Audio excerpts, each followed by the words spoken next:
আজ আমরা দেখেছি একটি রাজনৈতিক দলের নেতা পরিষ্কারভাবে নারীদেরকে কিভাবে অসম্মানিত করেছে, তাদেরকে খারাপ ভাষা দিয়ে অসম্মানিত করেছে। প্রিয় ভাই বোনেরা, আমাদের নবী করিম সাল্লাল্লাহু আলাইহি সাল্লাম, উনার যে স্ত্রী ছিলেন বিবি খাদিজা, বিবি খাদিজাও ছিলেন একজন কর্মমুখী মহিলা। উনি ছিলেন একজন মহিলা ব্যবসায়ী। আজকে যেই দলটি, যাদের নেতা আজ বাংলাদেশের নারীদেরকে একটি খারাপ কিছুর সাথে তুলনা করেছে, তারা বলে তারা ইসলাম কায়েম করবে, কিন্তু নবী করিম সাল্লাল্লাহু আলাইহি সাল্লামের স্ত্রী পর্যন্ত, উনিও পর্যন্ত একজন ব্যবসায়ী ছিলেন। তাহলে আজকে কোথায় গিয়ে দাঁড়ালো বাংলাদেশের নারী সমাজ তথা তাবৎ পৃথিবীর নারী সমাজকে কিভাবে অপমান করা হলো? যে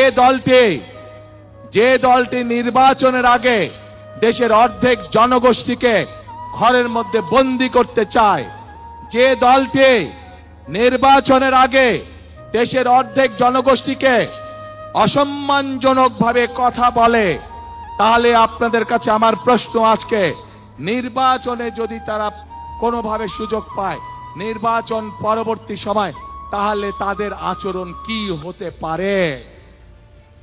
কাজেই প্রিয় ভাই বোনেরা, এরা শুধু নিজের স্বার্থের কথা বোঝে, এরা ধর্মকে ব্যবহার করে নিজেদের স্বার্থ রক্ষা করার জন্য।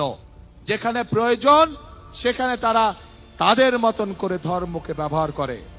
আমরা গতকাল দেখেছি, যখন এই কথা বলার পরে তীব্র সমালোচনা শুরু হলো নারী সমাজ থেকে, যখন এই কথা বলার পরে তীব্র সমালোচনা শুরু হলো সমাজের প্রত্যেকটি মানুষের কাছ থেকে, তখন তারা বলছে তাদের এই আইডি হ্যাক হয়ে গিয়েছিল। প্রিয় ভাই বোনেরা, এই বিষয়ে যারা বিশেষজ্ঞ তারা পরিষ্কারভাবে বিভিন্নভাবে বলেছে যে আইডি এইভাবে হ্যাক হতে পারে না। একটি রাজনৈতিক দলের একজন সিনিয়র নেতা জনগণের সামনে নির্বাচনের আগে এইভাবে মিথ্যা কথা বলছে, দলটি পর্যন্ত মিথ্যা কথা বলছে, তাদের আইডি বলে হ্যাক হয়ে গেছিল, অথচ আইডি হ্যাক হয়নি তাদের। কাজেই এরা নির্বাচনের আগে নিজেদের স্বার্থ সিদ্ধির জন্য মানুষের সামনে মিথ্যা কথা তুলে ধরছে, মিথ্যা কথা তারা বলছে। এদের একটাই পরিচয়, এরা মিথ্যাবাদী, এরা নিজেদের প্রয়োজনে নিজেদের স্বার্থেরা মিথ্যা কথা বলে। যারা মিথ্যা কথা বলে, হাজারো লক্ষ কোটি মানুষের সামনে যারা মিথ্যা কথা বলে, যারা বিশেষজ্ঞদের মুখের উপরে মিথ্যা কথা বলে, এরা আর যাই হোক এরা দেশ দরদি হতে পারে না। এরা আর যাই হোক এরা কখনো মানুষের দরদি হতে পারে না। এরা আর যাই হোক এরা কখনো জনদরদি হতে পারে না।